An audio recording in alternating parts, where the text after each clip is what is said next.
Hi guys, welcome back to the Bull Talk with Big Jim podcast. Guess what, motherfucker? Some of the information you are about to hear, some may find disturbing. I don't know who gave them this or who gave them the clearance. On the crotch. Oh my Right lord. there. Can we Google that? Yeah, that's what I thought. And then I fucking stumbled down a dark hole and I love it. Great cake parties. If I'm going to believe anybody's bullshit, I'm going to believe mine. It sounds not politically correct, but You two motherfuckers need Jesus.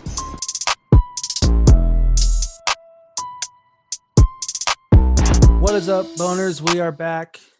Of course, I am Bo. Joined with me today is none other than the man himself, Big Jim. He's the baby boner and I'm the big boner. I didn't even think about that. That's a good one. Oh, please, someone make a shirt or a drawing of that. Please. I would. Wait, that'd be really bad, though. Can you imagine walking around with a baby boner? Just saying it just sounds bad. That sounds terrible, dude. That sounds terrible. You probably got every pedophile in the world shaking in their pants right now. They're going to put baby boner shirts out. You nasty fucks. You're gross. Knock it off. Well, this is a very different episode from what we normally do. Yeah. Yeah. It's not paranormal. It's not supernatural. It's not true crime. It's not murder. It's not aliens. It's not cryptids. It's not history. This is real life. It is. Yeah. It is real life shit. And it's not to be it's not, it's not something that we were trying to take away from women having the same situation, but this is something that a guy who's a father and all his struggles and the things he at one point in his life was ashamed to admit, and now he is just he couldn't be any prouder with the directions he's taken and the choices that he made. So good for him. Good for him. Really great for him. And I think I mentioned this probably 4 or 5 times in the episode, but he caught me off guard on TikTok. I'm stuck on TikTok. This is ridiculous. Your mom is terrible. She's on there 24/7. Besides the funny shit that she's probably looking at, or that any of us are even looking at, this guy, scrolling through TikTok, I'm sure if any of you have it, it's called a For You page. And I'm going through it. I'm seeing different things. I see cosplay. I see all this other shit. And out of nowhere, this guy pops up and he walks into the frame. And when he walks into the frame, he says, "Hey, hold on. Before you scroll any further."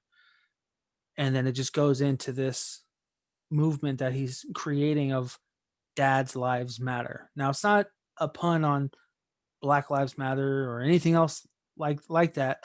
But what he's specifically doing is trying to point out that dad's roles in a child's life or children's lives or in a relationship are very important. Very, very important. And he caught me off guard. That's the best way that I can describe it, because he wants to and has talked about depression, anxiety, PTSD, and a lot of other shit that us as guys, specifically Mexican men or Latin men, do not express. You don't tell people, "Oh man, I feel like I'm bipolar," or "I feel like I'm depressed. I feel like I have PTSD." You don't say that. You just get your shit done and you go on to the next thing. So when he said this, I was like, holy shit, I got to talk to this guy. We got to talk to this guy, because this is going to be, and I didn't even think it was going to happen, because when I first saw him, the video had over 30 something thousand likes, something like that. And I think he's now over 30 some odd thousand followers. 32,000 followers. Yeah. So he's grown. He actually gained 10,000 per day.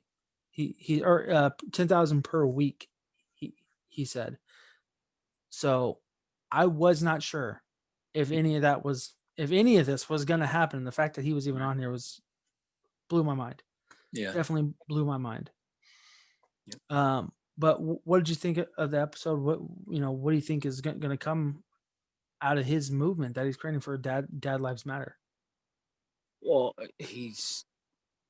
I mean, just by appearance alone, the guy. I mean, if like he said, he's 6 foot tall, almost 300 pounds, so he has an intimidating presence.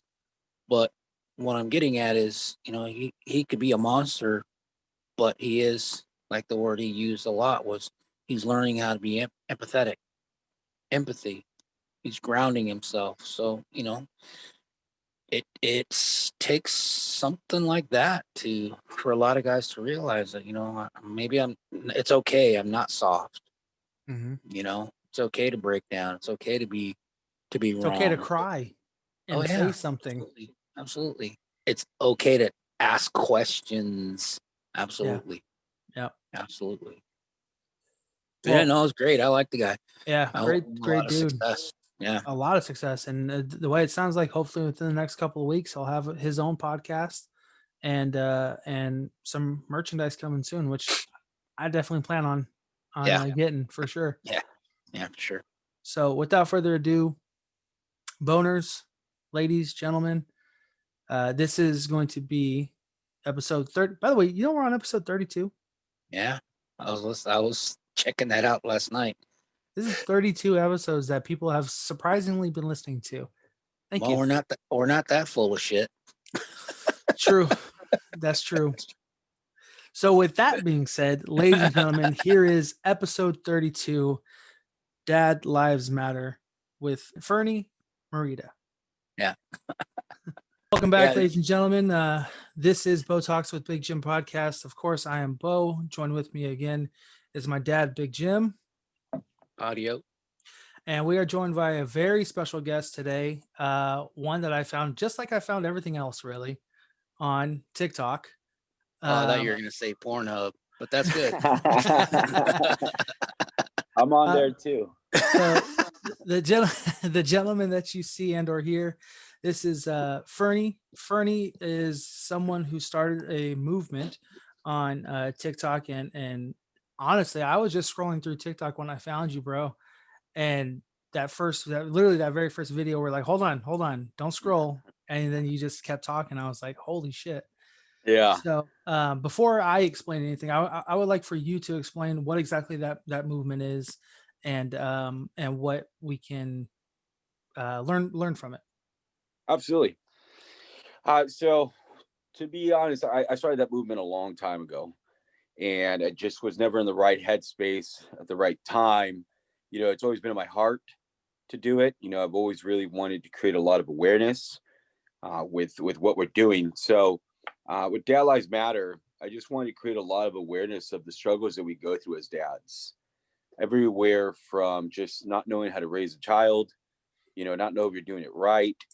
Being a man is a little different. I think a lot of us can relate or understand, but with moms, it comes so natural for most of them. Not all of them. I get that. We're always going to have these exceptions, but for most of them, it just naturally comes. And for dads, we really, really struggle with it, and there's not a lot of help for us.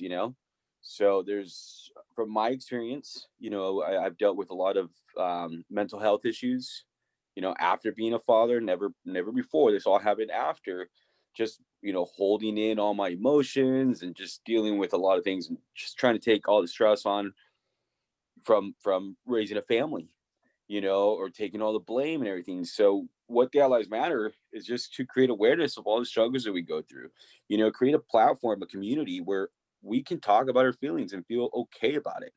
I don't know about you guys or your experiences, right? But from my experience, a lot of my friends weren't dads. And so they can never relate, so I wanted to create a community where us dads can really relate and bounce ideas off each other, really just support each other. And, just create, again, I keep going back to creating awareness. Right. It's important that you have to keep repeating that, because it's not going to stick initially. People are going to roll through this and they'll be like, you know what? And it goes with how you're saying most of your friends aren't dads, weren't dads. Well, even the friends that I did have and the family members that I still have, they weren't very much of a parent either. So not knowing the direction we needed to go, I can totally relate about the struggle. But if it wasn't for my mom, she raised us for a couple of years by herself. She remarried, my dad remarried, everybody's friends, get along with each other. So that was important as well. But, you know, I learned more from my mother to see what she went through. Because like you said, sometimes it's better inherited by a woman. It wasn't for her. You know, she struggled. Yeah. She still Yeah. struggles as a grandmother, but she appreciates it. She's 68 and she's a fire plug, man. So, you know, everything I learn and go through, and some of the most important lessons I learned were from women. I had more aunts and female older cousins than I do male. So Nice. yeah. So Yeah, no, I I can like relate that. with that. Yeah. You're Hispanic as well, right? Yeah. Yep. Yeah. Yep. Yeah, and that's really what caught my eye, because it's funny. I was talking to my wife, and Mhm. and when I saw that, you know, she's been telling me, because you know, I've thought about, and I've been on the fence about going to therapy. I haven't gone to therapy or anything like that, but I have thought about it for a couple different reasons.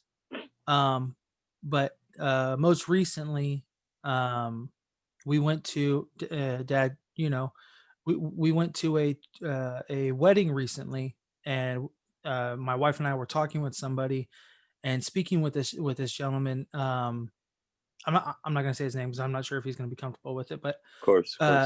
speaking with him, and you know, everything going on, especially right now with coronavirus going on, he he definitely broke down, and we were not expecting that. And so, and it's crazy because when knowing him, he is a very not macho person, but you see his emotions, but you don't see that side. Right. And so when we saw that, me and her were like, "Whoa, this is crazy!" And then, but same thing, you know, because his wife is battling a mental illness too, Mm. and not to say that he is, but I know that his wife is. But being home, having to help her, take care of her, take care of the home while being home is something that I don't think he was used to. I don't think anybody's used to. And Right. on top of that, they have two boys. Hmm. So I think he's used to that role, quote unquote, that role, that gender role that people want to say, of he goes to work and his wife stays home. Right. But it was just crazy because I saw that and I kept thinking about stuff like that and stuff with my daughter. I have a 5-year-old daughter. I have a wife, and there's certain things that I see with them that doesn't correlate with me. You know what I mean? So Hmm. so when I saw your video and you said, you know, you want to talk about this, you want to talk about that, I was like, holy shit, right up my alley. Yeah. You know, Yeah. um, but it's just crazy what the idea that you had of that, because same thing. I don't see very much stuff online of, hey, if you're a dad or a male in general, um, come to this platform or come to this community and speak openly. I Right. think what Fernie's doing though is he's going to break that barrier, because we're not allowed to be soft like that, especially Right. in our Right. culture. Right. In our Right. culture, you know, and you know, the machismo for me went out the door years ago. And Right. there was something you said. I was watching your YouTube video with your buddy who had the aneurysm, Yeah. and Yeah. two things actually from that Crazy that was, story, by the way. Yeah. yeah. Crazy So story. you were talking about a man crying. One of the Mhm. biggest lessons I learned from an elder aunt of mine. Mhm. She says, "Don't ever be afraid to cry." It's in Spanish. So I'm going to kind of translate it to English. Don't Yeah, ever of be course. afraid to. Don't ever be afraid to cry, because a man knows why he's crying. Yeah. You know what I mean? If it gets to that point, then you obviously understand what you're like. You had uh, that moment in time where, you know, I was watching one of your TikTok videos, and you were talking about your little battle with the suicidal tendencies. Yeah. Not the band, but the Great band, by the way. Let's be yeah, clear, right? yeah, and that's true. You know, I think everybody goes through that as an escape, Mm-hmm. And I think a lot of people don't really understand what the repercussions are. And we had a gentleman on the show, I don't know, about 4 or 5 months ago. He is a biotech engineer, which means he's a Oh, yeah. crime scene cleaner.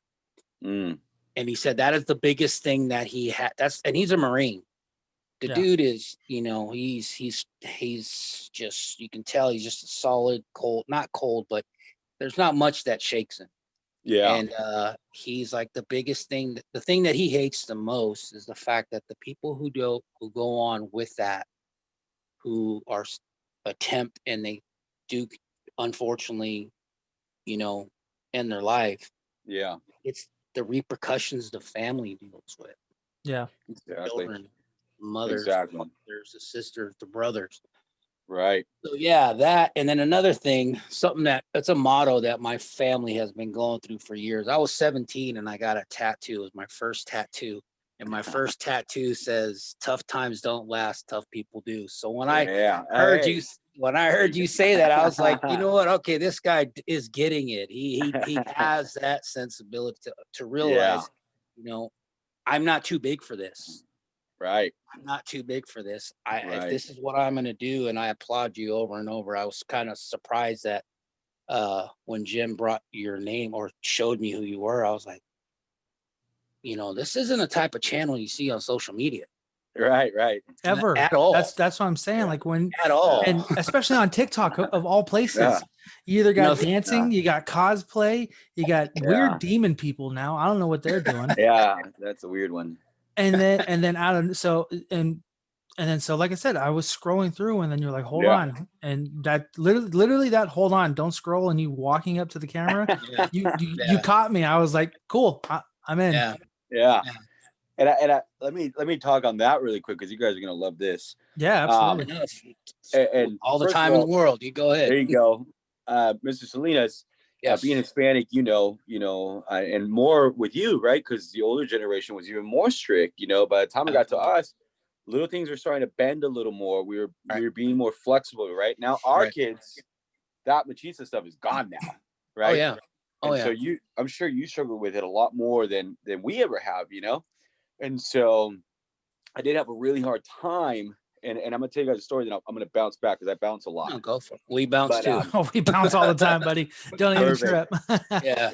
So my wife, right, my son's mom, she went through postpartum with the baby. Yeah. And I didn't believe what she was going through. I couldn't relate to it. I was like, postpartum is not a real thing. Like I was making good money. We had a big, nice place. Like she got to stay home, doing the dad thing, like providing for my family, working 12-hour days, just kicking ass, Mm-hmm. And I was kind of really bothered. I was like, dude, what are you doing? Like, how could you be going through postpartum or anything when we have everything? It just didn't make sense to me. Right. And I'm really grateful that I got slapped in the face. I got slapped in the face with depression for the first time ever. The story behind that is I was taking advantage of my Adderall, and I was overdosing myself on Adderall so I can work 12-hour days to provide for my family. Mm-hmm. And I was smacking back 2 12-ounce Red Bulls every day for about a year straight, every day, consistent, boom, boom, boom, boom. So what that does, it releases a lot of dopamine and all the feel-good stuff, right? And so I ended up leaving the job. And when I left my job, I stopped taking Adderall completely, cold turkeyed it, not knowing, what happens when you do that stuff. I was not aware of it, not educated, not understanding. I went through one of the worst depressions I've ever been through, ever. And I'm grateful for it now. And I do got to say that I'm grateful for it now, and the fact that I've become empathetic towards people, towards the struggle. I used to say, and I'm not happy about this, but I used to say depression is a weak state of mind. And I believe that. I really did believe that. And so anyways, fast forward, I end up getting really bad depression. I hide it. I cover it. I'm like, no, this isn't it. Like I just too stressed out. I was blaming everybody else, right? Blaming her, blaming my job, blaming the kids, blaming the economy, blaming the world, it's everybody's fault but mine, Yeah. Because I couldn't figure it out. And as dads, we have to figure it out. We have to know the answer. There's no such thing as I don't know, right? Like that doesn't exist. You got to figure it out, you know?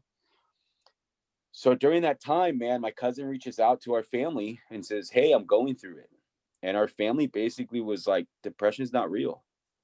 And they basically told him, hey, we're going to pray for you. And my cousin was asking for help.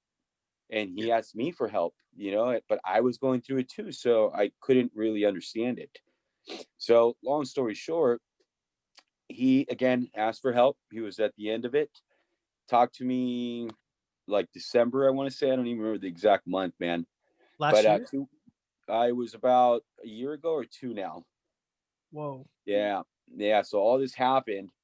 And I've been dealing with depression for about 3 years now, I think. So you kind of lose track, right? And we talked, man. I got a phone call 2 weeks later that he hung himself. Jesus. And he was a dad. He was a dad of 2 beautiful kids. He was older, not much older than I was. He's about 8 years older than me. So he was like in his 40s, young, attractive dad, great shape. I mean, the guy was a surfer, very handsome, you know, successful. He just had a bump on the road and he was reaching out for help, saying, hey, I'm depressed. Went to the family. The family's more like, hey, that's not a real thing, you know, because the way our culture goes. And then he hung himself. And then everybody like it didn't really fix anything, right? That's my story with that is like it didn't fix anything. All it did was create problems for everybody else. Right. You know, not create problems for everybody else. Let me say that. It just transferred the problems to everybody else. Right. It made it more confusing.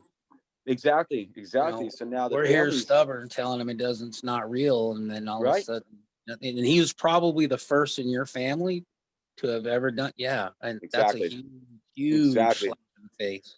So that was a big deal, man. So my uncle took it the worst because he was really reaching out to him. My mom was like, couldn't believe it. The whole family was going through this stuff, right? But here's the crazy part. The whole time that I was going through depression, so was my older brother. And we were just talking between ourselves. So we weren't even telling people we were going through this, right? Because who's going to believe you, right? Especially as a dad, suck it up. That's what they tell you. Go drink a beer. Stop being a bitch. Like, you don't talk about your feelings, right? And when he committed suicide, that's when it really hit me. That was my awakening call. Like, dude, you're next. You know, and right. Like I went to my therapist. At that point, I got help. My son was like 1 at the time. So he was a baby and I have 2 other ones. And that's what my therapist said. My therapist said exactly that. Hey, I would have given you 3 months and you would have been next. That's how far down I was in my depression, you know? Jesus. So I was able to bounce back. And I bounced back, did really good for a long time. Well, the problem is that the medication I took actually gave me anxiety. No way. Yeah, it's crazy, right? So I beat depression and then got anxiety. Yeah. So it got really, really bad. And not too long ago, I mean, I've shared this on the lives, you know, I kind of talked about a little bit on the video, but I do a lot of my videos here in this room for a reason. I do them in my office as well, but I really try to do them here because right here next to me, there's a bed. And I was laying there 4 weeks ago and I had a really bad panic attack. And my depression came back. I don't know why, but it just came back. You know, I wasn't taking medication anymore. I was trying to really control it myself. And I had one of the worst suicidal thoughts I've ever had in my life. Like for the first, you know, when you're depressed and you're going through it, you understand why people commit suicide. You kind of relate, right? You're like, oh, I get it now. This feeling sucks. But this was it was one step above that. Now I was planning out my suicide, you know? So I was like, okay, I'm going to go in the kitchen and I'm going to take all the medicine that I have because I'm a big old sissy. I'm not going to cut myself, you know, like I'm going to do it quietly and painless, right? Right. And I don't have a gun, luckily. So I'm thinking, okay, I'm just going to go do it this way, drink some alcohol. And the truth is that you don't want to die, right? The truth is it's there. You really don't want to die. And I knew that because I was thinking to myself, well, if I do this, I should have enough time to call 911 in case anything goes wrong. Right. So that was my sign, right? Like, oh, you don't want to do this. But I also didn't want to feel that way at all. Like, it was just an awful feeling. So I started thinking about suicide and how I'm going to do it. And then I'm thinking to myself, whoa, bro, it's like 9 a.m. You're ready to go. Like, this isn't right. You have a whole day ahead of you. So I'm like, okay, maybe if I look at my kids, I can bounce back. So I looked at my kids, no emotion, no feeling. And that's crazy to say that for the first time I was looking at my kids and there was no connection there with me and my kids. It wasn't strong enough for me to say, no, this isn't worth it. And the reason why I highlight that is because my cousin had kids. A lot of these dads, obviously they have kids. And everyone's like, how could you do that when you have kids? You know, they can't understand it. And that was the thing. Like, there was no connection. There was no emotional attachment. And it terrified me.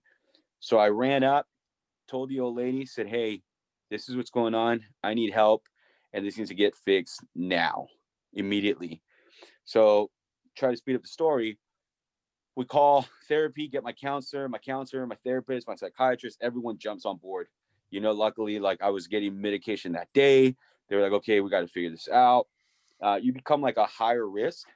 Yeah. When you go through that, right? So then you go like I had to take all these steps, but I didn't care. Like, I was like, I need to figure it out. You know, I went for a walk that day. I put on an ebook, and halfway through my walk, I just started crying. I can just feel everything just getting out of my body, you know, just everything.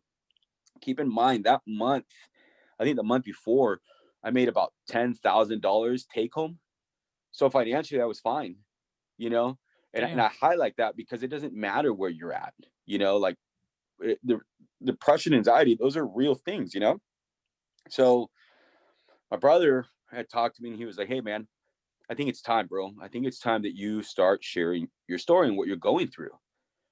And so that video that you guys saw, that's why I'm telling you all this, right? That video you saw was a week after my whole incident, my whole suicide thing, everything. Just, it was only a week apart. No shit. And yeah, and it was done in one cut. Everything was done. It was just an idea. My brother said, hey, before you go home, just make a video real quick. Just do it, you know, so you can remember this stuff, you know? Yeah. And I was like, okay, yeah. So I was like, oh, like, I try to be creative. I'm going to walk by and say, hold on, you know? And my head had it all planned out, you know? But it was one cut, one video, one time. That's all it was. That video was just a one-time thing, you know? And I remember thinking like, wow, that sounded so good. Everything that I really want to say, like, it was there. You could see the emotions there. Like, I'm being genuine in that video, Right. you know, like, let's talk about this stuff. Let's talk about the good, the bad, everything, you know, like, let's talk about her feelings. That's what that video is about. Right. Cause we matter, man. Mm. And, that was it. Call it a day. And in 24 hours, we got 10,000 followers in 24 hours. That's what I was going to say is how fast was that grow? Mm-hmm. I saw that. And when I saw it, I think the video alone was already at 15,000 likes. Mm-hmm. And I was like, holy shit. And that's when I clicked your page and you only had 2 videos up at that time. Oh, okay. Yeah. And I was like, holy shit. Yeah. But, so I'll go back to that, the after of the video. Yeah. But when you first made that, was that your job that you made the video in, or was that just some random place? No, that was my job. I was at the warehouse at my job, and I was leaving. I was already going home for the day, and I was like, oh shit, I never made the video. I'm just gonna go make it really quick. And that was that video. Were you expecting any kind of blow up? Like no. this? I love that question. I really do, because I was not expecting. I don't think anybody was, to be honest with you. I think my brother and I call her my wife. We're co-parents, but I call her my wife. It's just comfortable that way, you know. Mm-hmm. My wife, she said, out of all your business ideas, out of everything you do, this is going to be one that would work. You know what I mean? But I don't think anybody thought it would. The outcome that we got was what we were expecting. My goal for that video, honestly, guys, was 100 followers in 1 month. That was my goal. Yeah. I think 1 month? I think you surpassed that by a lifetime. Yeah. We did 10,000 in 24 hours. We're at 32,000 in 2 weeks. Yeah. For 3 weeks. I think we're Jeez, at 3 weeks now. So that's 10,000 a week we've averaged. Yeah. that's That's crazy. that's huge. Yeah. It's important though. I mean, a lot of people don't realize how important it is. It is. Yeah. And we'll be the first to, taking that walk with the ebook or a podcast in your ear. Mm-hmm. It helps. Yeah. It helps a lot, but it's not the answer. It's just a lipstick on a pig. It's still a pig. Exactly. Yep. You know, it's still a pig. But no, I think I know we have a lot to talk about, but there's something I wanted to bring to your attention. Please. When Jim started doing this podcast, it was a few months. It was like early last year. Actually, it was early this year in April. Oh yeah, that's right. Yeah, that's right. So we're coming up on a year pretty soon for this whole podcast. Yeah. No, that's good. I'm glad you did that because I'm telling you, man, I'm the worst with time. I'm always like, I think it was like 3 years ago, 2 years. I'm so bad at it. It's a dad thing. It's a dad thing. It is a busy dad thing. Mm-hmm. Yeah. So he started doing these podcasts, and just prior to him doing that, I'm 51, and I have a condition. I'm getting up there in age. So I was like, you know what? Yeah. The one thing my family had been going through in the last 5 years is that we've lost a lot of family members due to natural causes or age. And he lost his grandmother 5 years ago. Coming up, it'll be 6 years in January. Yep. And the biggest thing that I kept hearing out of everybody was, I wish I could hear my grandmother, or I wish I could talk to my mom again, or I wish I could talk to my aunt again, or I wish I could talk to my brother. And I was like, yeah, that is kind of important. And with the technology and everything that we have now, I was like, you know what I'm going to do? I have an old Android phone. I was just talking to we have 3 boys, my wife and I, his mom. We have 3 boys. Jim's the oldest, Joaquin's the middle child, and Javen's the baby. Well, he's 14. 14 and he'll be 6 foot. So, but anyway, and I was like, I'm going to talk to my kids because the Android will be there forever. It's going to outlive me. The device is going to outlive me. And then he told me about his podcast, and I just happened to stumble upon it by going through Google, and it popped up, and I was like, what the hell? That's my kid. So anyway, I was listening to his story, and then I was like, right on, this is pretty good. So I kept talking, and my point is I was interacting with my kids about certain things that would happen in their lives as a daily basis. So, did we lose him? Sorry. That's good.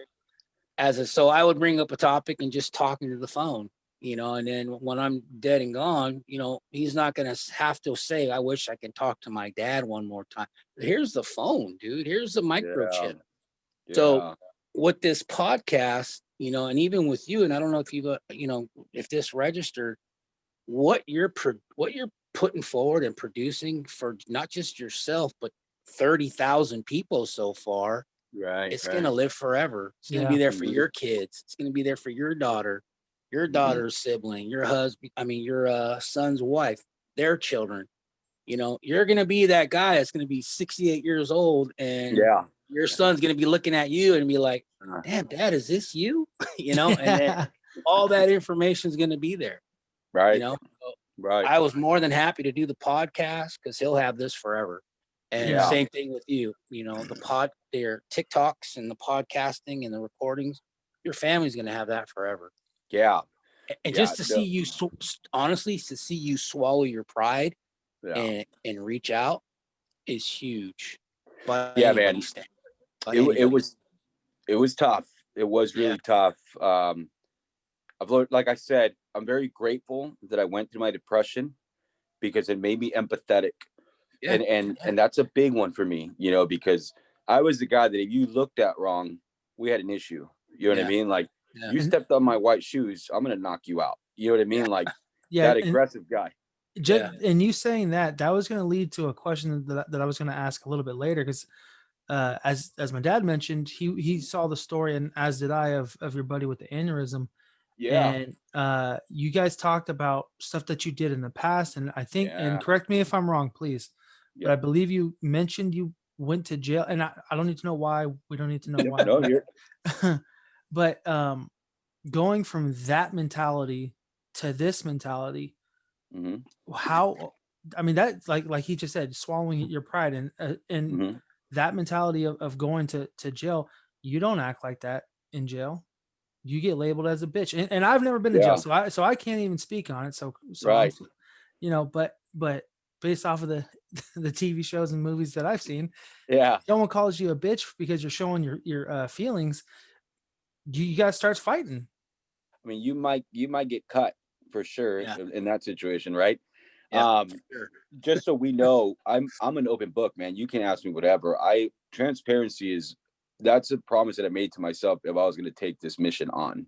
Yeah. So I don't hide. And even if it's going to feel awkward for me, I'm like, hey, if I tell people this is what I struggle with, someone else is going to resonate with someone else. Right. You know what I mean? Right. So I have to be transparent. This is the road that I chose to go. You know what I mean? Mhm. So there's no such thing as hey, I don't mean to ask away.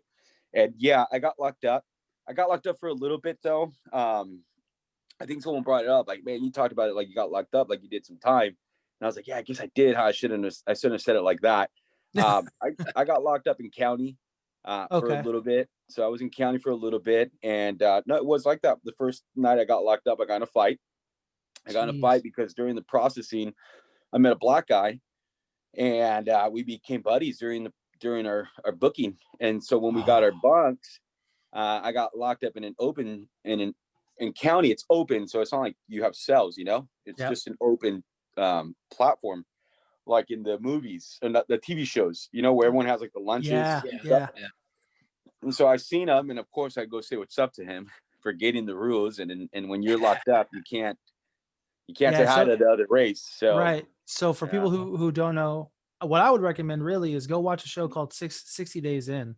That's the show that I was talking. I mean, that will literally show you what jail is like. But going to what you said, when you're in there, from again based off of what I've seen on the show, is you can't intermingle. Like you stick if you're paisa, you stick with paisas. If you're black, you stick with black. If you're Asian, you go either with the natives or the Asians. Right. And that's what it was. So first night, got in a fight. Some Mexican guy came up behind me, swung. Next thing you know, we're scuffling. You know what I mean? And so, I have PTSD as well. I talk about that. My PTSD is from my childhood. Obviously, just growing up with gang-related parents, gang-related brothers, just the struggle. So it was really hard for me. Like I said, I thought depression was a weak state of mind. Mm-hmm. So I did the question. What exactly was the question? Like, how do you go from that to this? Yeah. How do you go from being in a gang or that kind of lifestyle of going to jail and then going into, hey, I'm going to make a TikTok video about this. Like, what was that transition swinging into the TikTok video? Great question. So I think there's a lot of parts that play into that. When you become a father, something changes in you. You want a better life for your kids, and a better life means sacrifices. So you got to make some sacrifices. So that was a part of it. Becoming a father. Don't get me wrong. I've made a lot of mistakes. I've only been clean off of coke for maybe 3-4 years. My oldest is 12. So I've gone back a couple of times. I've hit a couple obstacles through this whole process. I'm not perfect by any means. Mm-hmm. I can proudly say that I'm clean. And I've made some mistakes. You make bad choices. You're not perfect, man, and that's a big struggle that as parents have to remember, that we're not perfect. It's about being 1% better every day, right? Not just becoming 100%. It's 1% better every day.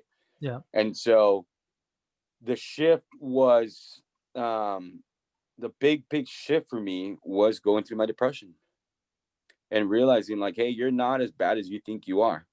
Because I don't care, man. And again, it comes down to not to be all bad and tough. That's not what I want to proclaim or anything.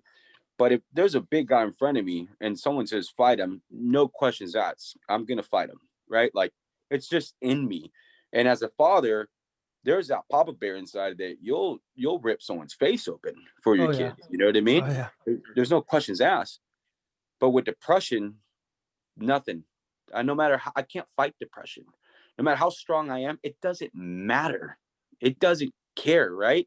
Like that awesome Balboa line when he talks to his son, he's like, I don't care who you are, what you say, nothing punches harder than life. And that's what happened, right? And he talks about it, he said, life will leave you on your knees, you know? And so that's what happened, man. I got punched really hard by life. And it made me realize, like, it doesn't matter how strong I am, and none of that matters. Like, I got put in my place, and you know, this is where I'm at now. This is something that I got to deal with for the rest of my life. I thought that depression was maybe just a little bit of time and I'll be over it. It's not. You know, you have to stay. What's the word? You have to manage it. Yeah, you have to manage it. You have to stay humble. Mhm. You know, and you really just got to check yourself and be like, hey, man, like, do I have to prove a point to people, or do I want to be here for my kids? You know, do I care what you think? Not you specifically, but you get where I'm going. Do I care what you think, or do I want to be here for my kids? Right. And that's the big question you got to ask yourself. Like, you see me drinking water, right? Like, I'm drinking water for a reason. Like, I stopped drinking alcohol completely right now. I'm going sober for 75 days. I'm walking 2 miles a day. I pull out my book. I have a book up here that I'm reading, Own the Day. I got my calendar with my notebooks. Like, I'm not just taking medication to beat this depression. I'm changing my entire lifestyle because it means that much to me. So when anyone ever goes, hey, how did you do it? Like, what was the big, you know, how did you really overcome this depression? I can tell them, like, hey, man, I changed everything. Right. You know, you have to, exactly. You want change. You have to make changes. Something you should know about me is I love beer. We talked about that. Did we not talk about that? Sure I did. love beer. Yeah. Like, yeah. I want to be sitting here with you guys drinking beer. I do. There's nothing more that I want to do, you know, like, but it's a mental thing for me. Like, I want to be mentally strong. I'm going to start drinking beer again down the road. You know, 75 days. That's my challenge, you know? Yeah. Yeah. It's achievable. And I mean, a lot of it, his mom, she deals with dual diagnosis, mental condition and an addiction. And a lot of what you're saying is something that people that go through the program, NAAA or whatever, even sugar addiction, if you can believe that. Right. I believe any that. type of addiction, you know, the thing is, it's not just stopping it, like you're saying. You have to cut shit off. Yeah, you do. You got to cut people. They're the word is now the toxic people. Right. You got to cut the family, friends, especially foe. And sometimes your biggest enemy is the person right next to you. You know, and you're right. You have to. It is a life change, and everything you're saying. I went through therapy for 4.5 years. I had 2 therapists, but the first therapist that I had, and I was just like everything you said about the transition. Well, the conclusion was I was so pissed off and angry that I lost my house and put my kids through this crazy whirlwind of life changing for themselves and the business we had, and we had to move back to California from Arizona. And the thing that I couldn't do was grab what happened to me and beat the hell out of it. It didn't exist. It wasn't there was no dents. It wasn't a matter. It was what took me out was my health, and then the depression. And then I haven't suffered any anxiety, but definitely the depression. I mean, hell, when I first got out of the hospital first time, I think I slept on the couch for 5 years. Wow. Yeah, slept on the couch for 5 years, and we had a dog. We lived in Arizona, so she was part coyote. And I got so paranoid that I used to look at stuff through reflections off TVs, off mirrors, off windows. And if I couldn't see it, the dog saw it. And she was mean. She was a mean little bitch. She's been a lot of people. She was the definition of bitch. Yeah, but she saved me because I had nobody behind me. I was so scared because I lost the lifestyle that I had. Like you said, your take home for the month was 10 grand, but you still suffered. And just prior to me getting sick, you know, we had a lot of things in working for me and the buddies that we're generating some businesses with, and that was gone overnight. Yeah. You know, and like you said, it wasn't something you were so mad at you wanted to take it out on somebody. That's my point of view. I wanted to take it out. It took me 4 years to realize it wasn't anybody to take it out on. Right. Nobody's fault. Exactly. You know, it just fucking happened. It did, man. And it's like asthma. Yeah. You know, it just happens. Like, you got it. It happens. Get your inhaler. It's okay. Right? Yeah. Like, no one's embarrassed to tell you have asthma, right? No, You never not hear at all. someone say like, "Oh, I have asthma," you know? Yeah. And right, like that doesn't happen. And that's the same thing with, I think, depression, anxiety. Like, it happens. It's just like asthma. Like, hey, it happened. You know, like the more research they get, the more research we do. Like, sometimes it's genetics. So you really have no say in it, right? Like, Yeah. it was Hit the just nail in on the your head. gene. Yeah, For right. sure. And what are Yeah. you gonna be embarrassed of it? Like, I mean, I get it. Like, I was embarrassed too. You know, it took me a while. And I remember the first time I made a video, and you kind of talked about it right now. The first time I made a video about my depression, I remember family were like, "What are you doing? Don't do that." You know, like They're embarrassed. they're embarrassed. Like, they're gonna think of you different. You know what I mean? Like, Yeah. and then my friends were like, "What?" Like, almost like it's like they treat it like it's a freaking HIV, like it's herpes. Like you had You know what I leprosy. mean? Like, hey, back Yeah. up. You know, Yeah.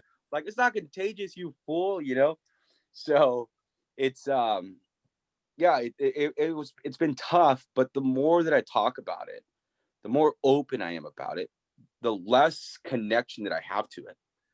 Yeah. You know, I'm not embarrassed. I'm like, yeah, I have it. So what? Honestly, You know? that's why I could definitely thank my wife. Dad, she's a fucking firecracker. She'll say whatever's on her mind at any point in time, which I She's love Latina. wholeheartedly. She is. Yeah, she's Puerto Rican, Latina. Salvadorian, and Mexican. Oh, shoot. Yeah, she's all that wrapped into one. But she is very vocal when it comes to certain things. And when her and I first met, I wasn't so I'm a very vocal person, but for my feelings, obviously. Right. Prior to my child, I was very shut off. I mask a lot of things with humor. It's just how I've always been. Same. And when I was working at my previous job, actually, as a matter of fact, the job that I was working at was the same place where my grandmother died and my daughter was born. Wow. And they were handing out notebooks at this place. They were probably like the size of my phone, real small. And I started writing in them. And I mean, literally, what's his name? I'm gonna blank on his name. You probably know from Lincoln Park, Chester Bennington. Yeah. Chester Bennington. Bennington. There was a interview he did where he's like, I can live like this, but the guy that's in my head is the worst person that you can meet. Ooh. And he said that. I was an interview. This is years later, but when I heard that, I went back to my notebooks and I reread them. And at the time, I didn't know that she found them. Mm-hmm. I had like 4 of them. And I mean, that person was in those notebooks. Still is. I still have them. They're here. And I mean, it's just a lot of negativity. And it's not about anyone else. It's just about myself, what I need to fix. Right. Certain things just like, dude, stop being a fucking idiot. Handle this, handle that. You got a kid on the way. Just a lot of different things. And not to say that he never showed me that. He did, but I just never wanted to show it. You know what I mean? Right. Well, that's what's good about what we're doing right now. Like I said, our children are going to outlive us, and they're going to look at this. They're going to put in, oh, my dad had this thing on TikTok, whatever that was.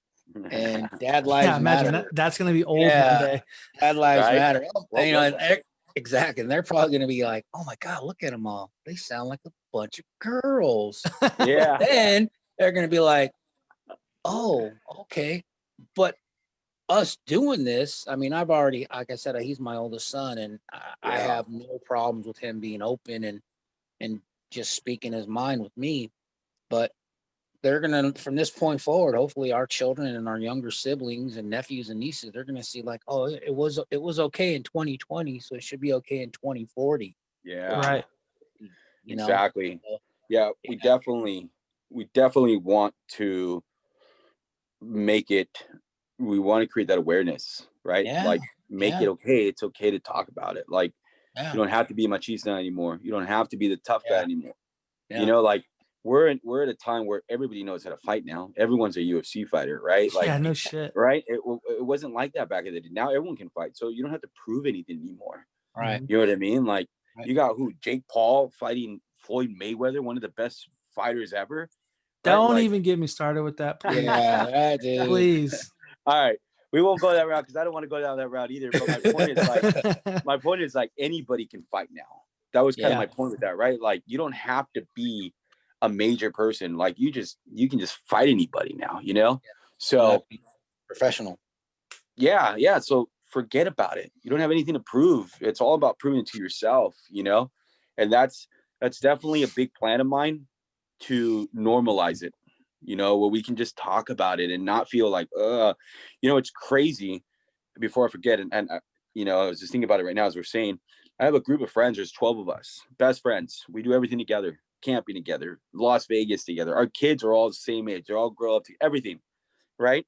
For years, we've been friends. I mean, I can't tell you how many years, right? Like, let's say 15 years, just put a number on it, right?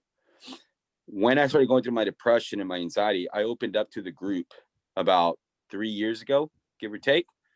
And then guess what? All of them were like, oh, me too. Oh, I go through it too. And I was like, bro, we've known each other for how many years? And you guys never talked about this? Like, how come we've never had this conversation? You know? And it made me realize, like, a lot of us go through it and we just don't talk about it. And that's what makes it really bad. You know, we want to fix families. We want to fix relationships. We do a lot, but we also do a lot of blaming. You know, the dad walked out, the man can't handle it. The dad left, my divorce, he cheated. There's a lot of blame, and it's really towards a lot of men. And I get it. Like, I wasn't perfect by any means. I was a really shitty husband, baby daddy, whatever you want to call it. It took me a lot to learn, you know, to get to where I was. But if someone would have taught me early to talk about my feelings, to understand that anger was coming from something else, you know what I mean? Like, if someone would have just taught me, it could have kept my family together. Yeah. You know what I'm saying? So there's a lot of value there. Like, by normalizing this and talking about it, we can start really fixing families now. Yeah. You get what I'm saying? Yeah. Oh yeah, absolutely. Yeah, absolutely. So the video with the two ladies flipping you off, is that directly toward you? That was 100% towards me. Yeah. There's a lot of meaning with that middle finger. I laughed my ass off. I was like, wow, they're bold too. Yeah, and they look like each other. Mm-hmm. Dude. Yeah, the video you posted, I can't remember which one exactly, but I believe you're sitting down and you're like, yep, this is my life. It's baby mama Brayden, my other baby mama's there. I was like, oh my God. Yeah. And they're both like, fuck you. You know? Yeah. That's the one. So cool. That's a really, but I mean, it's really good that you're able to open up the way that you're opening up. And then, like you said earlier, you're able to co-parent the way that you're able to co-parent. Yeah. That's another thing that a lot of people can't do. Right. They just can't. They'll find a person to love, to have a child with, or just have sex, and then they'll end up having a child. Right. They just don't click. They don't mesh at all. Right. So the way the fact that you're able to do that, still be in your children's lives, still be in their life, and even speaking about it to show your son, hey, this is you can talk about it. There ain't nothing wrong with it. And there is nothing wrong with it. Right. Yeah. And we're very open here. We talk a lot. Like, my kids know that me and their mom are separated right now. You know, I still call her my wife just because it just feels normal, you know, but it wasn't easy either. You know, we've gone to court, we've gone to battles, we've gone to the room where we can't even be in the same room with each other without trying to all of us murder each other, you know? Yeah. Mm-hmm. The number one thing when people ask, how do you do it? Is that weird? Or how does it work? And they ask a lot, you know, because my baby's moms, they hang out here. I'll come home after work and I'm like, you guys are all here? You know, baby mom number 1 and number 2, you know, and then I'll come here and my baby mom's ex-husband is here hanging out with them. I'm cool with it. Like, all right, it's cool. But the thing is, the reason why it works is because we put work in it. Not only that, but the kids come first. No matter what we do, the kids come first. You know what I mean? And that's a big one, man, when you're able to put the kids first, And the thing about like what I think with relationships and when they become abusive and you get these dads that just like, you're never going to find another man or whatever, there's all this anger. I think a big deal of that is that because they become codependent, right? And there's that mental illness again, like codependency, that's a mental illness, right? Like if you really look at it, that's what it is, And so if you get help when we all were getting help, then we're able to become co-parents. Yeah. And the reason why I'm saying that is because we did have that issue where one of the baby daddies was like, fuck you and this, and we're going at it. Rah, rah, rah. And then once we were able to fix that and find out like, hey, we're all here for each other, like we went through the growing pains, we figured it out. Like at the end of the day, the kids come first. And I don't know about you guys, but I'm pretty sure that you guys will say the same thing when it comes to this. But my life changed when I became a father. I became a better man every day after that since I become a father. I'm not perfect, but I can tell you the person that I was before my kid compared to where I'm at now is a completely different person. And Absolutely. That's what kids do. They change our lives for the better, whether it's an inch at a time, it doesn't matter. It's irrelevant. The point is that you're moving forward, right? You can take 5 steps back. That's fine. But just always keep moving forward, Right. And so that's how we were able to do the co-parent thing and we get along. But again, it was, I never want to make it seem like it's easy. Right. We put in a lot of work, and the number one thing that why it works though is because we put the kids first. Right. And that I know for a fact, for just my own experience with step parents, and I love both of them together. They were friends with each other. My dad, my stepdad, my mom, my stepmom. And that was probably the most important thing that I saw growing up. Because like you said, they could have all hated each other. Yeah. They could have been fighting, and by them having that connection, it redirected my attention from thinking, well, the divorce and the separation, that could have been a negative. Like you're saying, there's always going to be an excuse. But for me, watching them interacting, we all hung out at weddings or birthday parties or barbecues. Yeah, I love that. Yeah, that when a kid sees that, they're not going to know how to explain it at 5, 6, 7, but they'll surprise you and be like, oh, I remember when you and Joe were hanging out and we were or we went to the beach, but a specific story that you were going to be like, oh yeah, you remember that? Yeah, that's important. To have all those good influences are extremely important. And again, it goes back to swallowing your pride. Exactly. Swallowing your pride is a big one. And you're right. Like it makes a big impact in their life because, I've seen it in my daughter where, they have a hard time because they almost don't know what side to be loyal to, right? Like, wait, that's my dad. I got to be loyal to my dad. He's my dad. But I love my stepdad. He takes care of me, and they get stuck in the middle of all our shit. Yeah. So when you're able to put that shit aside, like you said, put your pride aside, man, let that shit go. And you make it about your kids. Like, you're right. We're making a bigger impact in their lives because there's they're not caught up in the middle of all that crap. Right. Which we see a lot of parents do, right? Like try to communicate to the kids and stuff. Yeah. Literally all of them. When I seen those, when you said there's my one baby mom and the other, I was like, is that right? They're friends?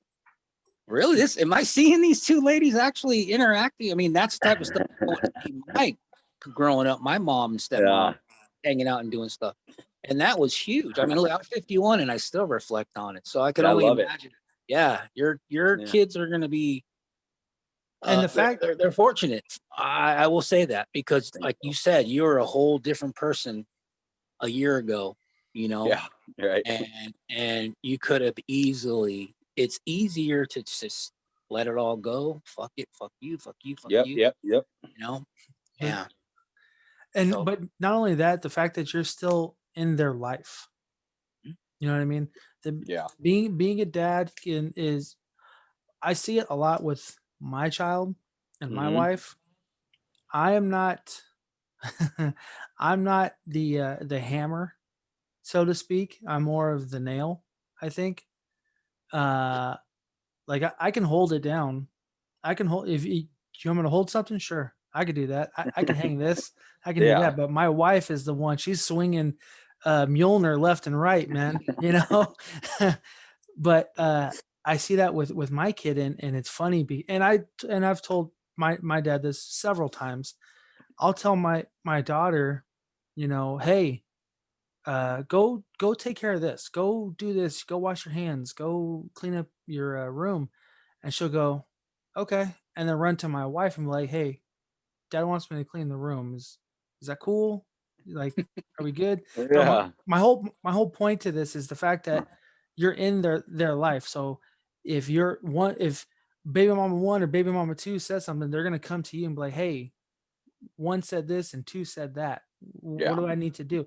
But you see other families who, I don't want to put her business out there, but my wife, she Right. comes from a separated family, and there's some things that I've seen, but just families who have been separated, like you can see the difference of having a father, right, and having a father who's 50 miles south of where the mom lives, Right. or not even 50 miles, 5 minutes. Yeah. There's a big difference in that, and the fact that you're still able to be inside of your children's lives is phenomenal. It's great. Yeah, man. Thank you. I appreciate that. That's a big one, and like I said, it's not even just the baby moms. Like I hang out with my baby mom's husbands. Yep. Yeah. Yeah. We go get beers. We talk. Like not too long ago, one of them called me, was like, hey, I need advice. Can we just talk? And we did. We just talked and we laughed, and we share stories. Of course, it's not perfect. We still have our moments where we throw little jabs here and there. Naturally, it's gonna happen. We're not perfect. Right. That's not the point, to be perfect, but we definitely communicate.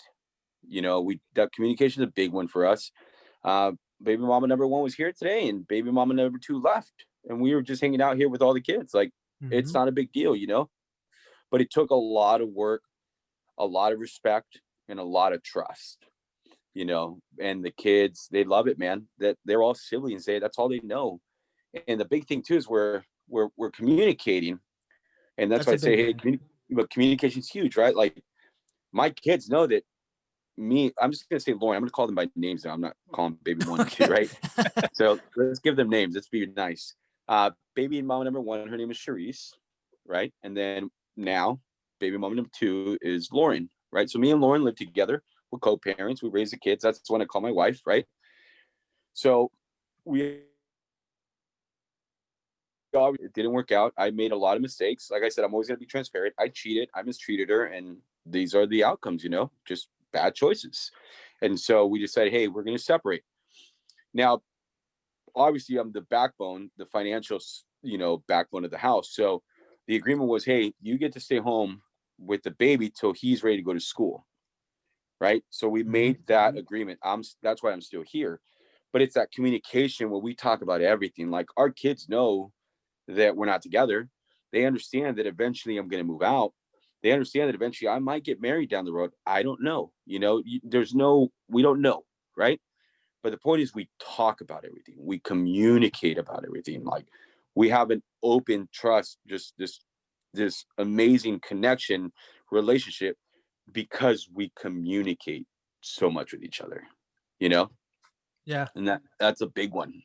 That's huge. That's important for you too, for your anxiety and your PTSD, because that eliminates the overthinking. Am I doing it? What should I say? Can she approach me? Can I approach her? Right.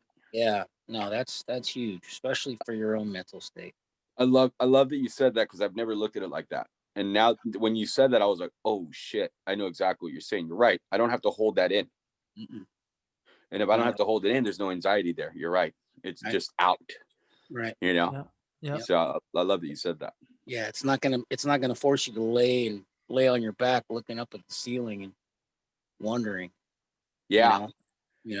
Not being able to sleep. And I've been there, right? It sounds like you've been there too, right? Like we're like, oh crap, like, damn, what am I gonna do? So it's true. That's not an issue that I have to deal with now. It's just like, I'm just gonna tell you the truth. Let's be honest. Let's communicate. Absolutely. Truth is good. Well, exactly. Fernando, man, thank you so much.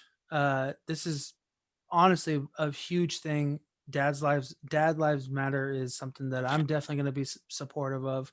Thank you guys. Absolutely. What is where other than TikTok, because we've talked about TikTok several times now, but where else can people find you? So right now we are on TikTok. That's where we really blew up, right? That's where the community really is. We do go live on TikTok every day, Monday through Saturday at 6:30 p.m. Pacific Standard Time. We have a Facebook group that we launched. We do have an Instagram that we launched, and we are in the middle of creating a podcast as well.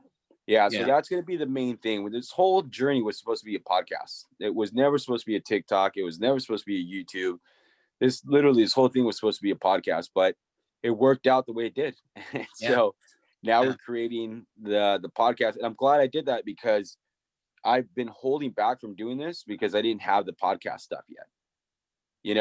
And we did this TikTok and it blew up, and now we're like, oh shoot, we got to do something. So it put fire in our ass to really get this podcast going. So I'm glad that we did that, and so you can find us on Facebook right now. It's all the links are on your TikTok account. You can find us on Instagram. You can find us on YouTube, and we're going to start the podcast, and it looks like we might go down the path with Twitch. Is it Twitch? Yeah. So it looks like we might go down with Twitch as well. It seems like a lot of dads are on there. There's a lot of gamer dads. Yeah. So it sounds like we might hit that market as well. That's awesome, man. That's really I got cool. a question before we Please. leave. We're going to go back to when you were talking about your home. I'm going to say your homeboys. Your friends. Okay. Out of all of them, the one you would consider being the hardest, probably the toughest of them all, has that one specific friend opened up to you about this whole experience yet? Yes. Right on. And little did I know that he was dealing with anxiety the entire time that we've known each other. Right on. Jesus. And you know what's great about that you asked that? He's the guy that I talk to now for advice. Yeah. No way. That's awesome. Yeah. So when I got my medication, I was like, hey, what do you know about this medication? And there we go. He's advised me like, oh, I tried this. I tried that. This is going to make you feel like this, but if I would have never talked to them about it, I would have never had that outlet, and that's why it's important to talk about it. Like with this TikTok thing, we get a lot of dads that are like, thank you. I just needed someone to listen to me. That's it. That's all it is. It's a simple thank you. Yeah. I just wanted someone to listen to me. Thank you. So important, man. So, yeah. And even with technology that we have, they don't even have to show face. You know what I mean? They don't even. It could be total anonymity. Mm-hmm. NAAA and all those other entities. That's total anonymity. So, and that's another thing that people don't understand. You can shut off the camera, but we can hear your voice. Right. Because that's all you want us to listen. Exactly. You could probably be 6'2", 320 pounds of solid rock. Yeah. And, and wanting to cry. Well, go ahead. Look, that's why you reached out to me. Right. Yeah, man. Exactly. I feel 100 times better every time I cry now. Like, yeah. If I feel a little bit of tears coming up, I'm like, go for it, cry. I'm gonna feel so much better when I'm done. Like, let it out. And I'm a big guy. I'm 6 foot 300 pounds. So like, God damn, you're 6 foot. Yeah, I'm 6 foot. So much for a short, chubby Mexican, huh? No, I'm a tall, chubby Mexican. You live in California? Man. Yeah, San Diego, California. Oh, okay. Man, we live out north. We live up north. Yeah. Where area? I live in Oakland. I live near Oakland, and he lives in Lodi. I don't know if you're familiar with the Central Valley by Sacramento. You guys don't know the Prados by any chance, do you? Prado? No. No. Okay. No. My wife's family's from up there, but I'm going to be taking a trip up there. One of our team members is up in Sacktown, so hopefully that's we about can 30 meet up, minutes from where I am, man. Yeah, that's 30 minutes from here. Yeah. Business or pleasure? Just hanging out? Yeah. Both. Yeah. Nice. I want to meet my team, Oh, so, right on. Yeah, I don't know my team. I met them through TikTok. That's cool. Yeah, man. Well, one last question before we really go now. You did mention a podcast. Is two things really. One, when can we expect the podcast, or do you know when that may be on its feet? I would love to give you an answer, but I can't because I don't know. Okay. We were hoping for a week. We were hoping for 2 weeks. We were hoping for a day. It's just all over the place.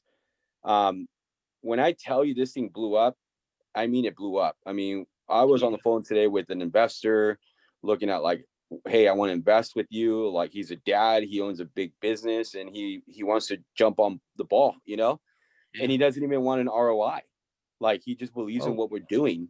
So it's Return just on awesome, investment. man. Yeah, I Yeah, didn't know. exactly. I didn't know if he knew what that meant. So Sorry, son. It's all good. ouch. Right. Yeah. So, but we talked about like, hey, we're going to need equipment. We're going to need this. Like, we don't know what we're doing. This, like I said, like, this is one of the things I talked about anxiety as well in one of the videos. It's like, the whole point was to fail at this miserably. I didn't care. Just do it, Yeah.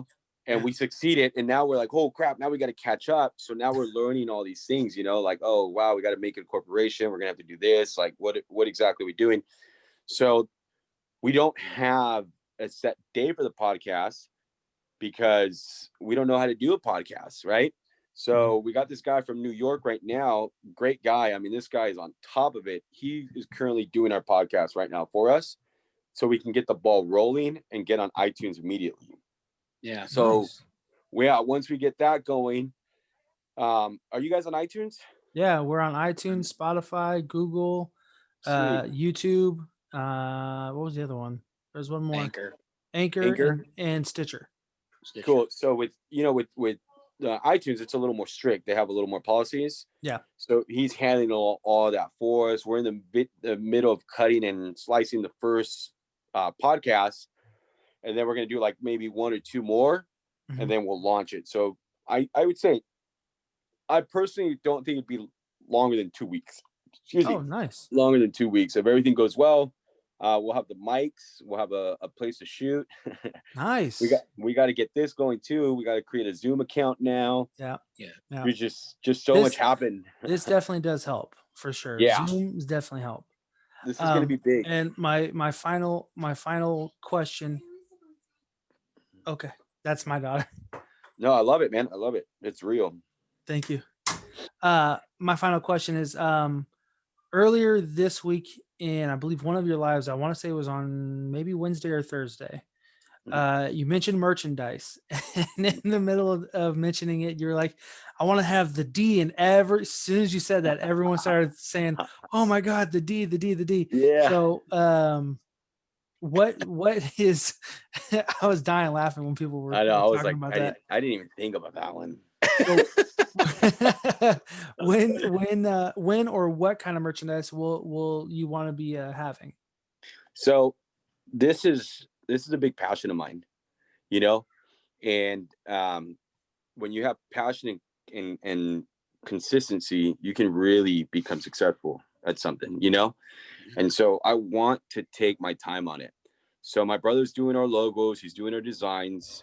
And I tell people, we didn't just run with this. We're not just running with it. So, meaning I didn't just come up with a logo overnight. Like, we have a 50 page or 50 questionnaire scheduled that we have to answer before we can create a logo. And the questionnaire is simple questions like, if like you didn't see her, right? The questionnaire is the questionnaire is like, if Dad Lives Matter was a car, what kind of car would it be? If Dad Lives Matter was an animal, what kind of animal would it be? So it's very detailed questions like, what's the plan for Dad Lives Matter? What does Dad Lives Matter stand for? Who is it for? So really understanding your logo and your brand. And so that was really important. It takes a lot of time to really answer those questions because it makes you want to be so in tune with your brand, and your logo that like it just makes sense. And so because of that reason, we're really taking our time on our logo. And people are asking for merch. Oh, you see it on the lives every time I go on a live. When's the merch coming? When's the merch coming? I can be making money on this all day, but that's not what this is about, know? And so the merch, I would say, I wish that I could say that it would have been done today, but obviously it's not. So I'd say no more than hopefully 2 weeks. So hopefully 2 weeks we'll have everything. Nice. We'll have the merch, the logos, but like I want to give everybody some good news. Like we're working, we're putting in work. Like I was up till like 9:30 at night yesterday on meetings and phone calls, and what can we do here? Where can we get merchandise from? Like doing the best, because I mean, I don't know if you've seen this, but 3% of our followers are in the UK. 3% of 32, yeah, 3% of 32,000, by the way. Jesus. That's a lot. Yeah. That's a lot. Yeah. Yeah.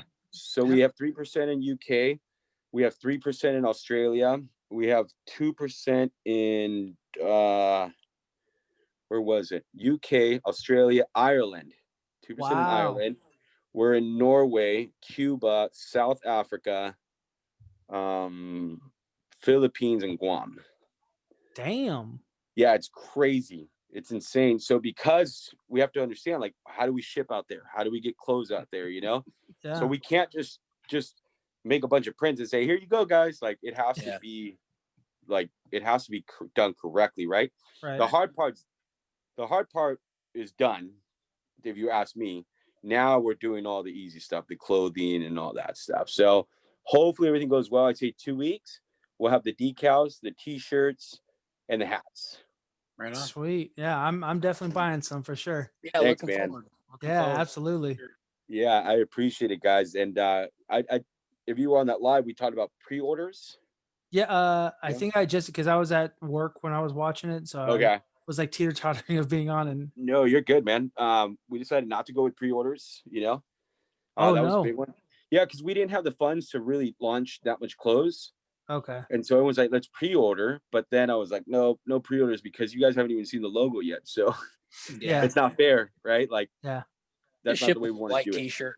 Yeah. Exactly, right.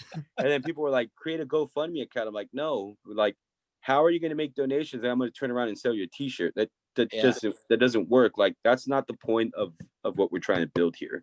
Right. The T-shirts are definitely a way to generate income so we can eventually do this full time. Yeah.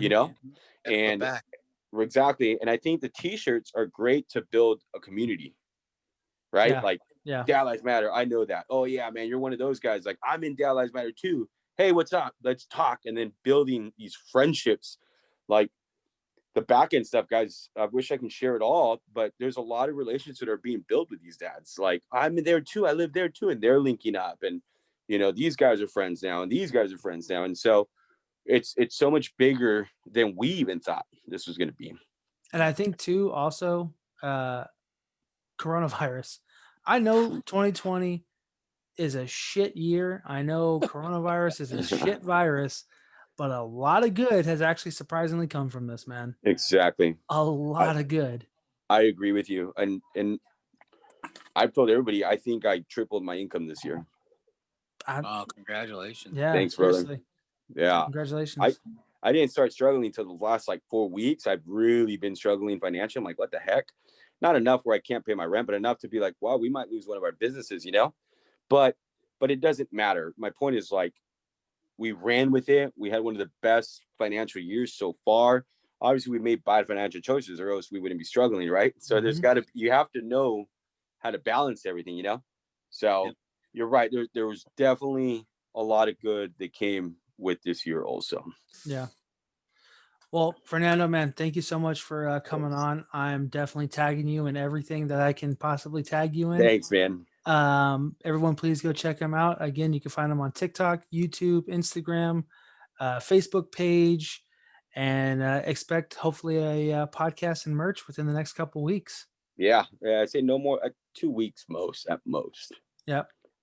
Right on. Well, but I'll be looking out for it myself. Absolutely. I can't wait for that podcast to drop, man. I'm waiting for that dude, one. I'm excited, guys. I'm not gonna lie. I'm like, come on, let's go already. But we want to do things right, I don't want to screw it up. It feels good. Feels good. Yeah. Yeah. Congratulations, man. Seriously. Thanks, brother.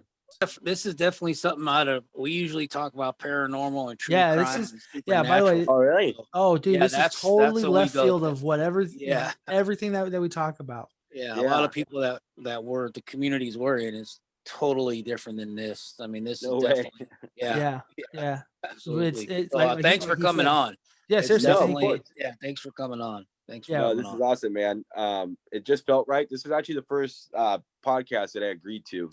So Well, right on. Thank you. yeah. Thank you. Well, it's not Yeah. gonna be your last, man. Listen, it won't be your No. last. This is something that I've been saying for a long time. I even posted it on one of our Instagram posts recently. But it comes from a movie, Prometheus. I'm sure you've probably seen it. But all big things have a small beginning. So Yeah. that's what that's just what I'm happy for. That everything that's Yeah. starting that can grow and that will grow, and Yeah. especially like your brand and the company that you're the movement that you're making, Yeah. it's just gonna blow up, man. And Thank you. I cannot be any more happier than I already am for you. Thanks, Yeah, man. absolutely. And I appreciate you guys. And I took this interview, this podcast, because you guys are doing it together. Oh, yeah. So there was no question. I told my brother, I'm not. He's like, "Are you sure you're ready?" And I was like, "I'm not even. We're doing it. There's no question. This is awesome that they're doing this together. Like, I want to support it. I think it's great what you guys are doing. And obviously, when you get to like a certain amount of followers, people ask you, "Hey, will you be in our podcast? Will you be in our podcast?" Yeah. And I said no.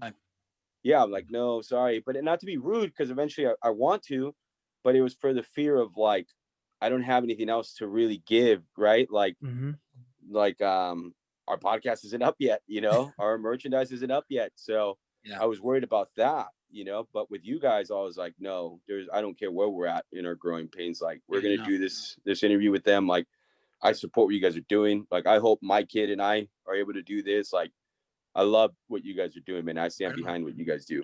Thank you, brother. Of course. It's big for us. It's big for us. Absolutely, man. Absolutely. Thank you. And good luck with everything you have your hands in. Thank you.